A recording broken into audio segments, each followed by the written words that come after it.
Good morning students. आज हम next page से स्टार्ट करते हैं। Page number 60, right of partners. Partners के क्या राइट्स हैं, पार्टनर्स को क्या दायित्व दी गए हैं, राइट्स दी गए हैं। Partners can exercise the following rights under the act unless the partnership deed states otherwise. मतलब बोला है कि कुछ राइट्स तो आपके स्टार्टिंग में पार्टनरशिप डीड्स में दे दिए जाते हैं, और उसके अलावा कुछ राइट्स क्या होते हैं पार्टनर्स के पास, हम एक एक करके देखते हैं। Right to participate in business. जो भी पार्टनर्स हैं, जितने भी पार्टनर्स हैं, सबको चांस दिया जाता है कि वो जो भी वर्किंग हो रही है बिजनेस की, जो भी बिजनेस कैरी किया जा रहा है, उसको वो देख सके कि कैसे क्या किया जा रहा है और उसमें वो पार्टिसिपेट कर सके।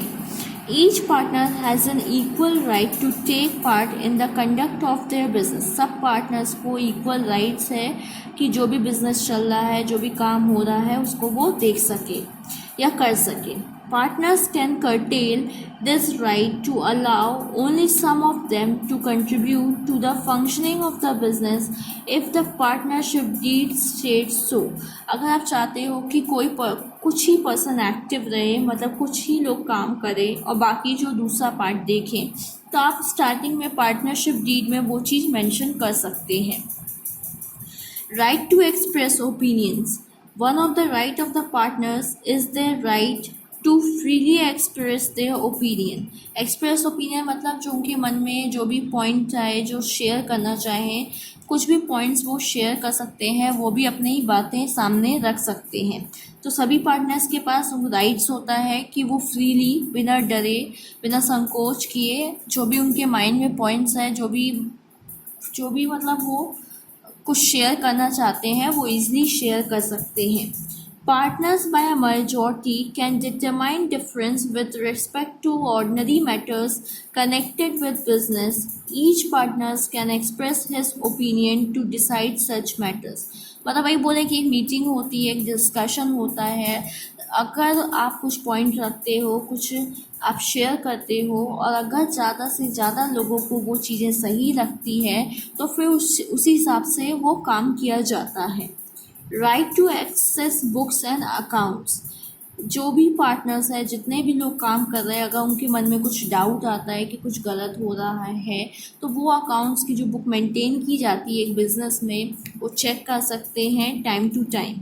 Each partner can inspect and copy book of accounts of the business. This right is applicable equally to active and dormant partners. मतलब कोई भी पार्टनर हो, चाहे वो एक्टिव हो, वो काम करने वाला हो, या जो प्रॉफिट के लिए हो, कोई भी पार्टनर इसको देख सकते हैं। Right to share profit. सबको प्रॉफिट मिलने के राइट्स हैं। Partners generally describe in their deed the portion in which they will share profit of the firm. जो पार्टनरशिप डीड होती है स्टार्टिंग में, उसी में वो रेशियो मेंशन कर देते हैं कि वो फर्म का प्रॉफिट किस रेशियो में डिवाइड करेंगे। However, they have to share all the profit of the firm equally if they do not agreed on a fix profit sharing ratio. अगर वो नहीं मानते हैं कि जो रेशियो बना है, तो फिर वो प्रॉफिट कैसे बांटेंगे, इक्वली बांटेंगे। Right to be indemnified. Partners can make some payments and incur liabilities through their decisions in the course of their business. बोल रहे हैं कि कोई पार्टनर जो होता है, क्या होता है, कभी बिजनेस के कारण या मतलब उसने ऐसे डिसीजन ले लेता है वो, जिसके कारण उसको कुछ पैसा या बिजनेस को कुछ पैसा कहीं फंस जाता है या लायबिलिटीज़ बढ़ जाती हैं। They can claim indemnify from each other for this decision. अगर उस कारण कुछ लॉस हो रहा है उस डिसीजन लेने के कारण, तो फिर वो लॉस को सभी बियर करेंगे जितने पार्टनर्स हैं। Such decisions must be taken in situation of emergency and should be of such nature that an orderly, prudent person would restore to under similar condition. ऐसा डिसीज़न कब लिया जाता है, जब कुछ इमरजेंसी होती है, बाकी पार्टनर्स अवेलेबल नहीं होते हैं कि उनसे डिस्कस किया जाए, उनसे शेयर किया जाए, और इमरजेंसी में आपको डिसीज़न लेना पड़ता है, और फिर बाद में जाके भले गलत हो जाए तो, लेकिन उसी केस में अगर लॉस होता है बिजनेस को, तो वो फिर सभी पार्टनर्स बियर करेंगे। Right to interest on capital and advances, जो भी पार्टनर्स हैं जितना कैपिटल लगा रहे हैं या कुछ लोन प्रोवाइड कर रहे हैं बिजनेस को, तो फिर उस पर उनको इंटरेस्ट मिलेगा। Partners generally do not get an interest on capital they contribute, वैसे देखा जाए तो कैपिटल जो लगाते हैं उस पर इंटरेस्ट जनरली नहीं मिलता है। In case they decide to take in an interest, such payment must be made only out of profit. अगर वो डिसाइड करते हैं कि उन्हें इंटरेस्ट मिलेगा तो फिर वो किससे मिलता है, प्रॉफिट से मिलता है। अगर बिजनेस को प्रॉफिट हो रहा होता है तो पहले वो इंटरेस्ट ऑन कैपिटल के नाम पे दे दिया जाता है, फिर वो प्रॉफिट जो बचता है वो डिस्ट्रीब्यूट होता है। They can however receive interest of 6% per annum for other advances made subsequently towards the business। अगर आप बिजनेस को लोन दे रहे हो तो उस पर इंटरेस्ट का अगर आपको क्वेश्चन में या कहीं रेट मेंशन नहीं होता है तो फिर हम इंटरेस्ट किस रेट से कैलकुलेट करते हैं, 6% पर एनम से कैलकुलेट करते हैं। चलिए अब हम आगे बढ़ते हैं। Partnership deed. पार्टनरशिप डीड होती क्या है, मीनिंग ऑफ पार्टनरशिप डीड। हमने पहले भी 11th में पढ़ा था, जो डॉक्यूमेंट जो एग्रीमेंट कैरी किया रहता है रिटन फॉर्म में उससे हम बोलते हैं पार्टनरशिप डीड। ये एक ऐसा डॉक्यूमेंट होता है जिसमें राइट्स ड्यूटीज़, मतलब हर एक पार्टनर को क्या काम करना है, कैसे काम करना है, और वो प्रॉफिट कैसे बांटेंगे, पैसा कितना लगाएंगे, वो रहते कहाँ पे हैं, बिजनेस कहाँ पे हो रहा है, बिजनेस का नेचर क्या है, ये सब इस डॉक्यूमेंट में प्रॉपरली मेंशन रहता है। तो चलिए हम पढ़ते हैं। Meaning of partnership deed. After the establishment of partnership firm there must be mutual agreement between the partners. बोला गया है जब पार्टनरशिप फर्म स्टार्ट की जाती है, पार्टनरशिप बिजनेस को स्टार्ट किया जाता है तो उनके बीच में एक एग्रीमेंट होता है, सभी पार्टनर्स तैयार होते हैं बिजनेस करने के लिए। अब ये agreement, this agreement may be either written or oral, a written agreement is considered better than oral. तो वही बताया गया है कि जो भी एग्रीमेंट बनाया जाए लेकिन रिटन वाले को हमेशा ज़्यादा प्रेफरेंस दी जाती है। In case of written agreement stamp is essential. अब ये नहीं कि आपने एक डॉक्यूमेंट बना लिया उसमें बस आपने अपने टर्म्स एंड कंडीशन लिख लिया है और बाकी सब फॉलो करने लगे, ऐसा भी नहीं है। उसमें एक प्रॉपर स्टैम्प होना चाहिए। The partnership agreement is known as partnership deed. It is not necessary to have partnership deed. वही बताया गया है कि पार्टनरशिप डीड होना नेसेसरी नहीं है, अगर आप करवा लेते हैं तो बेटर है कि कभी फ्यूचर में लड़ाई ना हो। Partnership deed which is also called as partnership deed or agreement is a document which states the rights and duties in detail of all concerned who are to operate the business। इसमें यही बोला गया है कि जो partnership deed होता है, document होता है, उसमें राइट्स दिए होते हैं कि पार्टनर्स के क्या क्या राइट्स हैं और उनको क्या करना है, उनकी ड्यूटीज़ क्या क्या हैं। हाउ टू ऑपरेट बिजनेस, में एक बिजनेस को कैसे चलाया जाए, कैसे रन किया जाए। It can be enforceable by law and act as a guide in operating the business। ये जो रूल्स बनाए जाते हैं फिर इसको प्रॉपरली स्टैम्प करवाया जाता है कि जैसे एक लॉ के तौर पे उसको फॉलो किया जाए। और ये किसके तहत होता है, ये किसके अकॉर्डिंग होता है, एक एक्ट के अकॉर्डिंग होता है कि कैसे एक बिजनेस को चलाना है। In partnership deed, the rights and duties of partners, rules of business operation, admission, retirement of partners are mentioned। यही जो डीड होती है इसमें यही मेंशन होता है कि पार्टनर्स के राइट्स क्या हैं, ड्यूटीज़ क्या हैं और एक बिज़नेस को चलाने के लिए, ऑपरेट करने के लिए क्या रूल्स बनाए गए हैं। अगर कोई पार्टनर आना चाहता है तो उसको हम कैसे क्राइटेरिया पे लेके आएंगे, या कोई पार्टनर छोड़ना चाहता है बिजनेस तो उसको हम कैसे, मतलब कैसे कि उसकी कैपिटल वापस करेंगे और कैसे रेशो में फिर आगे, मतलब आगे जब वो छोड़ देता है तो फिर हम आपस में जो इतने पार्टनर्स हैं वो प्रॉफिट कैसे बांटेंगे, तो वो सब क्राइटेरिया उसमें मेंशन रहता है। The terms and condition of business must be clearly defined in partnership deed। मतलब वही बता रहा है कि जो रूल्स एंड रेगुलेशंस होते हैं वो प्रॉपरली लिखे होते हैं, डिफाइन होते हैं, मेंशन होते हैं पार्टनरशिप डीड में। चलिए हम नेक्स्ट पेज में आते हैं। Page number 61। Main contents of partnership deed, मतलब पार्टनरशिप डीड में क्या क्या मेंशन होते हैं। Name of the firm, What will be the name of partnership firm by which the firm will operate in business? मतलब जो आप फर्म चला रहे हो, बिजनेस चला रहे हो, उसका नाम क्या होगा। The partnership firm can operate its business by any name, but it should not be resemble that the name of an existing registered firm. अपन जैसे जानते हैं, पिछले साल भी अपन पढ़े थे कि कोई भी दो फर्म का नाम या दो शॉप का नाम एक जैसा नहीं हो सकता है। तो वही बताया गया कि पार्टनरशिप फर्म का नाम आप कुछ भी रख सकते हैं, लेकिन सेम नहीं होना चाहिए या मिलता जुलता नहीं होना चाहिए और किसी फर्म के नेम से। The firm cannot opt such name which creates confusion in relation with central and state government.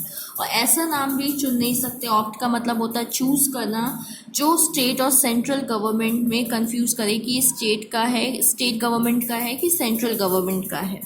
फिर दिया हुआ है address of the firm, firm का एड्रेस, आपका बिजनेस आप कहाँ ओपन किए हो, उसका क्या एड्रेस है। What will be the address of the firm from where it will operate its business, कहाँ से आप बिजनेस चला रहे हो, क्या एड्रेस है। After registration the name, after the registration of names of the firm, the address of the firm is also registered. जब आप रजिस्ट्रेशन कराते हो अपने फर्म का, तो आपका जो एड्रेस है वो भी रजिस्टर्ड हो जाता है। एरिया ऑफ बिजनेस, कहाँ पे आप बिजनेस कर रहे हो, कौन से एरिया में है, उसके आसपास क्या है, वो मेंशन किया जाता है इसमें। The partnership deed must mention the geographical area of business, the area of its business can be either local or provincial or national or international. Geographical area मतलब वही लोकेशन बताता है कि कहाँ पे है, उसके आसपास क्या है। Name and address of partners, जितने पार्टनर्स हैं उनके नेम क्या है, उनका एड्रेस का क्या है, फुल एड्रेस उनका लिखा जाता है। The name and address, full address of the partners must be mention in the partnership deed. फिर दिया हुआ है fifth point, admission of a new partner, अगर नए पार्टनर को कैसे एडमिट करना है। वैसे जनरली सबकी कंसेंट के बाद ही एक नया पार्टनर को एडमिट किया जाता है, तो क्या क्राइटेरियाज होगी, क्या वर्किंग होगी उसके बाद। Whether the new partner will be admitted in the partnership firm or not, क्या एक नया पार्टनर को हम एडमिट कर सकते हैं कि नहीं कर सकते हैं। If there is a provision to admit a new partner in the firm, then what will be the terms and condition for the same? अगर हम उसको पार्टनरशिप में लाते हैं तो उस तब से क्या उसकी कंडीशन होगी, कैसे काम होंगे, क्या रूल्स होंगे, फिर उसके बाद प्रॉफिट कैसे बटेगा। How much capital and goodwill will be brought by the new partner and what will be his rights and duties? अगर नया पार्टनर आता है तो कितना कैपिटल लेके आएगा, उसकी गुडविल कैसे कैलकुलेट करेंगे और उसके राइट्स एंड ड्यूटीज़ क्या काम रहेंगे, उसके क्या राइट्स रहेंगे। How much share of profit will be given to the new partners must be mention in the deed, उसे कितना प्रॉफिट दिया जाएगा, कितना लॉस वो बियर करेगा, उसका रेशियो भी मेंशन होना चाहिए।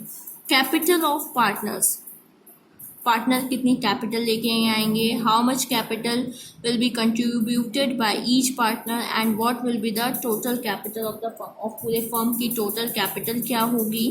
Nature of business of the firm, आप जो बिजनेस कर रहे हो किस नेचर का है, होल सेल है, रिटेल बिजनेस कर रहे हो, कोई प्रोडक्ट सेल कर रहे हो या कोई सर्विस आप प्रोवाइड करा रहे हो। What type and which product the firm will deal its business, whether the firm will carry on wholesale business or retail business, and what will be the area of business of the firm, कहाँ पे आपका business होगा। And these matters must be decided by the partners prior to the commencement of business, ये सब पहले जो partners होते हैं वो आपस में डिसाइड करते हैं बिजनेस स्टार्ट करने के पहले। फिर आता है पीरियड ऑफ फर्म, मतलब कितने साल की आपकी पार्टनरशिप रहेगी। क्या होता है कभी कभार एक स्पेशल पार्टनरशिप भी होती है, जैसे हम एक ब्रिज कंस्ट्रक्ट कर रहे हैं या रोड कंस्ट्रक्ट कर रहे हैं और हमने उस पर्पस के लिए पार्टनरशिप क्रिएट की है। तो जैसे आपकी रोड क्रिएट हो जाएगी, ब्रिज या बिल्डिंग क्रिएट हो जाएगी, तो उसके बाद से पार्टनरशिप ख़त्म हो जाती है। तो यही बताया गया है कि कितने टाइम के लिए आपकी पार्टनरशिप रहेगी। What will be the working life of the firm, Will the partnership will be dissolved after the completion of specific work or its dissolution will be on the desire of partner। वही बताया गया है कि आप कोई special purpose के लिए बनाई है या आप जब सब पार्टनर्स डिसाइड करेंगे कि हमें अभी बंद कर देना चाहिए, छोड़ देना चाहिए, तब वो जाके बंद होगी। इंटरेस्ट ऑन कैपिटल, क्या कैपिटल में आपको इंटरेस्ट मिलेगा, नहीं मिलेगा, मिलेगा तो किस रेट से मिलेगा, इसमें वही मेंशन किया गया है। फिर आता है next point, drawing and interest on drawing. तो ड्राइंग में यही बताया गया है कि ड्राइंग क्या होती है। फर्स्ट ऑफ ऑल, जो पार्टनर्स मनी या कुछ गुड्स विड्रॉ करते हैं बिजनेस से अपने पर्सनल यूज़ के लिए, उसे हम ड्राइंग कहते हैं। तो वही बोला गया है कि ऐसी ड्राइंग में इंटरेस्ट ऑन ड्राइंग मतलब इंटरेस्ट चार्ज किया जाएगा कि नहीं किया जाएगा और किस रेट से किया जाएगा। Rules regarding drawing of amount by partners must be specifically defined in the partnership deed, whether they will be entitled of drawing or not. If they are entitled, whether the interest on drawing will be charged or not. If it is charged, then what will be the rate of interest। मतलब वही बताया गया है कि drawing allow की जाएगी, कोई person मतलब पार्टनर कुछ मनी विड्रॉ कर सकता है कि नहीं कर सकता है, और अगर करता है तो उस पर क्या इंटरेस्ट से वो मनी फर्म को देगा। फिर नेक्स्ट पॉइंट है profit and loss ratio. What will be the ratio of profit and loss among the partners of the firm, whether it will be determined according to the capital introduce by partner और according to any other criteria. मतलब ये बताएंगे profit और loss वो कैसे बांटेंगे, equal बांटेंगे या वो जितनी कैपिटल लगा रहे हैं उसके अकॉर्डिंग बांटेंगे। तो वो सब क्राइटेरिया या टर्म्स और कंडीशन स्टार्टिंग में मेंशन होती है पार्टनरशिप डीड के। चलिए अब हम नेक्स्ट पेज में आते हैं, page number 62, point number 12, salary and commission. तो इसमें यही बताया गया है कि पर्सन अगर कुछ ज़्यादा टाइम डिवोट करता है या ज़्यादा अच्छा वर्क करता है तो उसे सैलरी या कमीशन दी जाएगी कि नहीं। फिर दिया हुआ है लोन्स टू पार्टनर्स को अगर लोन चाहिए, कुछ पैसों की ज़रूरत है तो फर्म उनको लोन प्रोवाइड करेगा कि नहीं करेगा, अगर करता है तो उनसे इंटरेस्ट किस रेट पे चार्ज करेगा।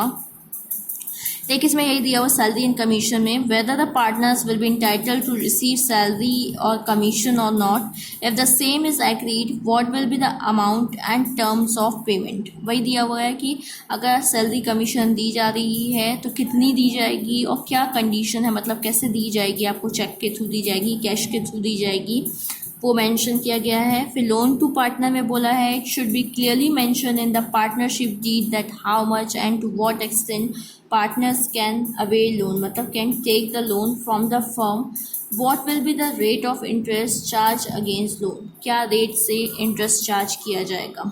14 point number, loan to firm by partners, क्या पार्टनर्स भी फर्म को अगर पैसों की ज़रूरत होती है तो लोन के तौर पे देते हैं कि नहीं देते हैं। The firm can obtain loan from partners as per its requirement, कभी भी ले सकती है जितना रिक्वायर्ड होता है। What will be the terms of loans and what will be the rate of interest, क्या टर्म्स और कंडीशंस होगी और क्या इंटरेस्ट पे वो इंटरेस्ट देगी पार्टनर्स को। It must clearly be mention in partnership deed, partnership deed में ये लिखा होना चाहिए।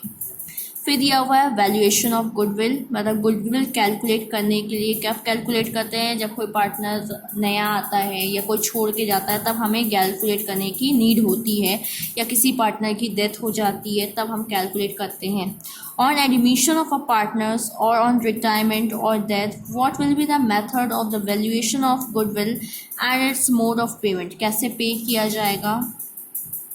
Accounting and it's auditing, accounting auditing का मतलब होता है कि आप अगर चेक करना चाहते हो या आपको जो रिकॉर्ड्स मेंटेन करने हैं साल भर के, तो आप कौन से सिस्टम, क्या सिस्टम फॉलो करोगे जिससे आप अपने बिजनेस के रिकॉर्ड्स को, अकाउंट्स को मेंटेन कर सको।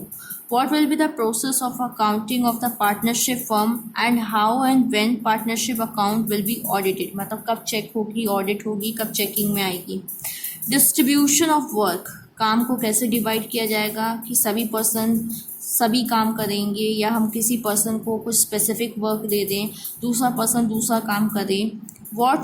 should allow be decided that what type of work will be done by each partners and what will be their rights. अगर आप काम दे रहे हो तो कुछ आपको rights भी देना पड़ेगा, तभी वो अच्छी से काम कर पाएंगे. It is essential that distribution of work among the partners should be according to their efficiency and interest. वैसे तो अगर आप किसी पर्सन को उसके इंटरेस्ट और एफिशिएंसी के अकॉर्डिंग कुछ काम दोगे तो वो ज़्यादा अच्छी तरीके से वो काम करेगा. 18th पॉइंट है operation of bank account. Bank account आपकी फर्म का कहाँ ओपन होगा और कौन कौन पर्सन उसको मतलब पार्टनर जाके देख सकता है, मनी डिपॉजिट कर सकता है या विड्रॉ कर सकता है. In which bank the firm's bank account will be open and how many partners will have the right to operate such account. कौन कौन उसको चला सकता है, ऑपरेट कर सकता है. Insurance of partners, whether the partners will be insured और not and how will be the distribution of insurance amount. क्या पार्टनर्स को भी हम इंश्योर करेंगे, इंश्योरेंस करवाएंगे कि नहीं करवाएंगे उनका, और अगर करवाते हैं और कुछ हो जाता है तो फिर उनका पैसा किसको देंगे, कैसे डिस्ट्रीब्यूट करेंगे. इन केस ऑफ इंसॉल्वेंसी, इंसॉल्वेंसी का मतलब दिवालिया, मतलब किसी के पास वो बैंकरप्ट हो जाए, कुछ भी पैसा ना हो, तो फिर इस केस में क्या करेंगे, लॉस को कैसे बियर करेंगे बाकी partners. What will be the ratio of bearing the loss by solvent partners incurred to the firm due to insolvency of any partner. Expulsion of partner मतलब किसी पार्टनर को बिजनेस से निकालना, तो हम उसको कब निकाल सकते हैं. Can any partner be expelled from the firm if he does not perform his duty to firm knowingly और he harms the interest of the firm. मतलब ये बताया गया कि अगर कोई पर्सन कुछ काम नहीं करे, जो उसको ड्यूटीज़ दी गई है, रिस्पॉन्सिबिलिटीज़ दी गई है, या वो काम करता है तो वो क्या करता है, बिजनेस के हार्म के लिए करता है, मतलब वो अपने पर्सनल मोटिव के लिए करता है, तो ऐसे में हम पार्टनर को निकाल सकते हैं कि नहीं निकाल सकते हैं फर्म से. फिर दिया हुआ है dissolution of partnership firm. Partnership firm को बंद कब किया जा सकता है, और बंद करेंगे तो उसका जो प्रॉफिट बच रहा है या जो भी रिजर्व्स वगैरह बच रहे हैं तो उसको कैसे डिस्ट्रीब्यूट करेंगे पार्टनर्स के बीच में. In what circumstances the partnership firm will be dissolved. In case of death of a partner or being declared as lunatic or insolvent, the partnership will firm continue or close. अगर किसी की death हो जाती है कोई partner की, या किसी को ल्यूनेटिक मतलब पागल डिक्लेयर किया जाता है, या इंसॉल्वेंट मतलब बैंकरप्ट डिक्लेयर किया जाता है, तो ऐसे में पार्टनरशिप फर्म चलेगी कि नहीं चलेगी, बंद कर दी जाएगी. आर्बिट्रेशन क्लॉज, आर्बिट्रेशन क्लॉज का मतलब होता है कि अगर कुछ लड़ाइयाँ हो जाती है पार्टनर्स के बीच में तो क्या एक्ट लगेगा, क्या रूल्स एंड रेगुलेशन लगेंगे उसको सॉल्व करने के लिए. If dispute arises between the partners what procedures will be followed to settle the same. अगर लड़ाई होती है तो उसको हम कैसे सॉल्व करेंगे, कैसे सेटल करेंगे.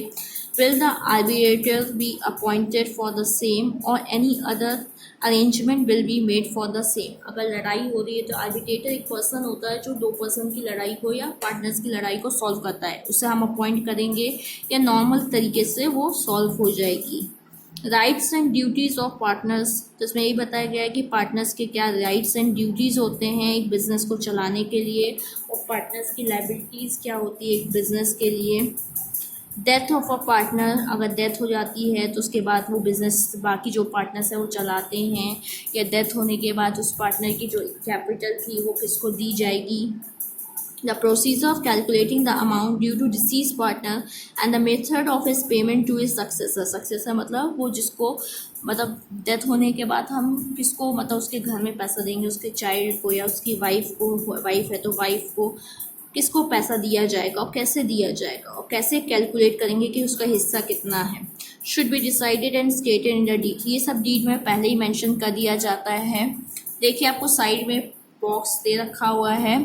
Bonus learning, partnership deed is a written document, it is not compulsory. इसमें वही बताया गया है कि पार्टनरशिप डीड पार्टनरशिप डीड होती है वो रिटन फॉर्म में होती है और ये कंपल्सरी नहीं होती है. Partnership deed is the backbone of the formation of partnership firm business. It states the rights, duties and powers of the partners and help in resolving internal conflicts. ये एक तरीके का अगर आपके बिजनेस में अंदर लड़ाई हो रही होती है पार्टनर्स के बीच में तो उसको सॉल्व करने के लिए हेल्प करती है, और इसमें राइट्स एंड ड्यूटीज़ मेंशन रहता है कि किस पर्सन को कैसे काम करना है, क्या काम करना है. तो वही बोला है कि पार्टनरशिप डीड हो तो रिटन फॉर्म में हो, और वैसे कंपलसरी नहीं होता है कि पार्टनरशिप डीड हो।